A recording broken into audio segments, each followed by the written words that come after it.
teman-teman, kita dari kelompok 2 mau mempresentasikan tentang keluarga pluralistik. Nah, sebelum kita melangkah lebih jauh, kita pengen tahu nih definisi pluralistik itu apa.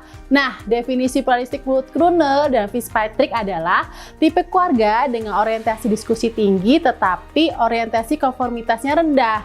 Jadi, komunikasi yang terjadi dalam keluarga tipe ini sangat terbuka. Orang tua cenderung tidak mengendalikan anak-anak. Fokus komunikasi keluarga ini adalah pendapat yang mandiri dan kemampuan dengan komunikasi anak. Jadi, tipe keluarga dengan menjalankan mode komunikasi yang terbuka dapat membahas ide-ide dengan semua anggota keluarga, menghormati minat anggota lain, dan saling mendukung. Jadi kalau kita bikin poin-poin, ada 7 poin dalam definisi pluralistik ini. Yaitu yang pertama, pola komunikasi yang terbuka identik memiliki dimensi percakapan yang tinggi, namun tingkat konformitinya adalah rendah. Segala keputusan diberikan kepada anak. Lalu yang ketiga, ukuran penilaian keputusan dilihat dari prestasi. Suami istri bersikap mandiri dan tidak jarang memiliki lingkungan pertemanan yang berbeda juga.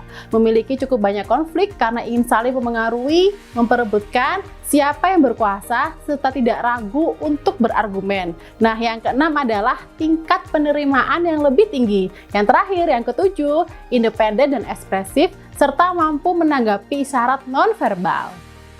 Nah, kita mau lihat nih contoh cuplikan video dari keluarga pluralistik. Nah, berikut adalah contohkan cuplikan video dari film Big Daddy yang tayang di tahun 1999. Check it out!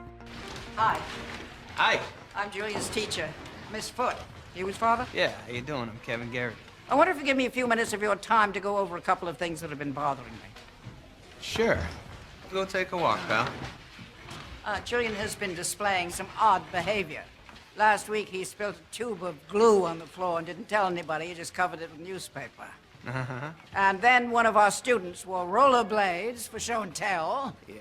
And Julian tripped him with a stick. Julian found it hilarious. I like him to feel like he can express himself freely. I've really never seen any problems with that. Your boy's making the least progress of any of the children in the class. And frankly, his personal hygiene is becoming a cause for concern. He's the smelly kid in class?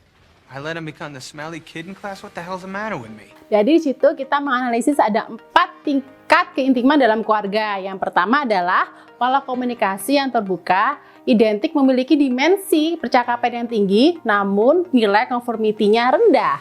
Segala keputusan diberikan kepada anak. Dan yang ketiga adalah memiliki cukup banyak konflik karena saling mempengaruhi, memperebutkan siapa yang berkuasa, serta tidak ragu untuk berargumen. Yang keempat adalah tingkat penerimaannya juga lebih tinggi. Lalu yang kedua adalah tingkat individualisme dalam keluarga. Kita menemukan 2 poin di sini adalah yang pertama, suami istri bersikap mandiri dan tidak jarang memiliki lingkungan pertemanan yang berbeda juga. Lalu yang kedua adalah independen dan ekspresif serta mampu menanggapi isyarat nonverbal. Nah, faktor eksternal apa sih yang mempengaruhi dalam keluarga pluralistik? Nah, saya akan menjelaskan ada 4 faktor. Yang pertama adalah akses pendidikan, lalu ada akses lingkungan, lalu ada akses kehidupan, dan yang terakhir adalah akses dalam perkembangan teknologi. Nah, pertama saya akan menjelaskan tentang akses pendidikan. Jadi, dengan adanya akses pendidikan membuat seorang dapat mengenyam pendidikan yang tinggi. Dengan adanya akses ini, biasanya akan membuat seorang mempunyai wawasan yang lebih luas dan bisa menerima kebebasan dalam berpendapat. Seperti contohnya, mereka akan lebih mengikuti perkembangan zaman, sehingga akan lebih berpandangan modern atau biasa disebut dengan open-minded. Yang kedua adalah faktor lingkungan. Jadi maksudnya adalah tempat lingkungan kita tinggal. Hal ini juga akan mempengaruhi bagaimana kita berpendapat. Yang ketiga adalah tingkat kehidupan. Nah, di tingkat kehidupan dalam suatu keluarga ini akan mempengaruhi bagaimana cara orang tersebut memandang segala hal. Biasanya tingkat kehidupan yang lebih tinggi itu mereka akan lebih berpandangan lebih luas, berbeda dengan tingkat kehidupan yang rendah, biasanya mereka akan lebih tertutup.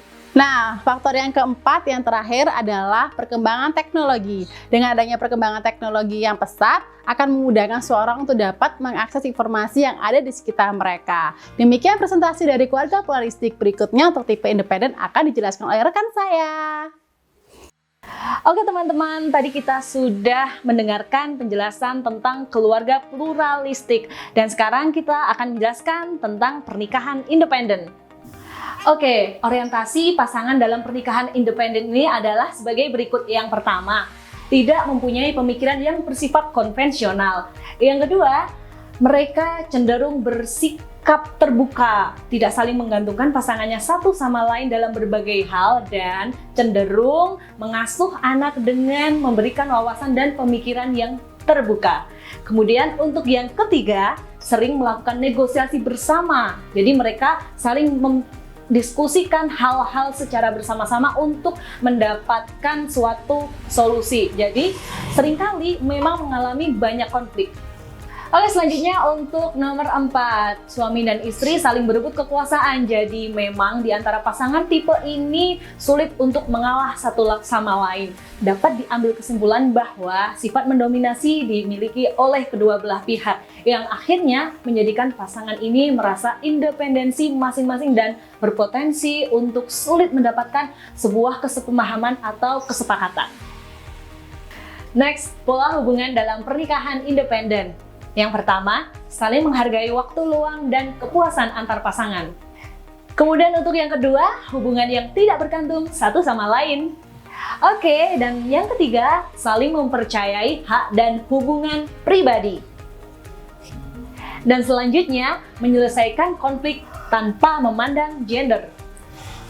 Untuk yang terakhir, memberikan ruang untuk melakukan aktivitas pribadi masing-masing.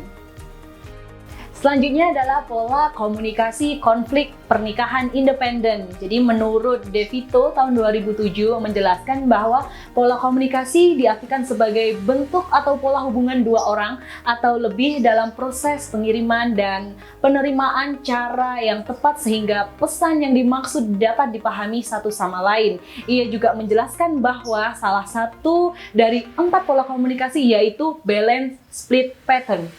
Balance split pattern ini adalah pola komunikasi yang digunakan dalam pernikahan independen. Hal ini sesuai dengan apa yang dikemukakan oleh Fitzpatrick bahwa tipe pernikahan independen atau pasangan independen ini menghargai hubungan dan otonomi pribadi masing-masing. Mereka secara aktif mendiskusikan banyak aspek dari hubungan mereka dan memegang keyakinan non-tradisional tentang hubungan, yaitu tidak mendukung keyakinan bahwa hanya satu-satunya pria yang harus bertanggung jawab.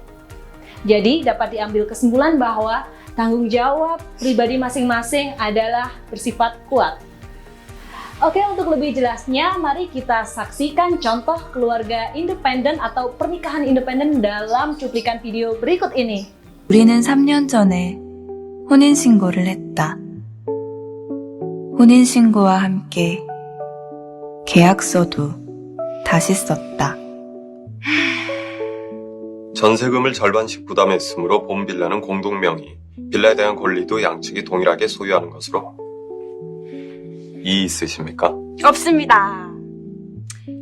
자, 명절엔 각자의 집으로 가서 따로 시간을 보내고 오는 것으로 한다.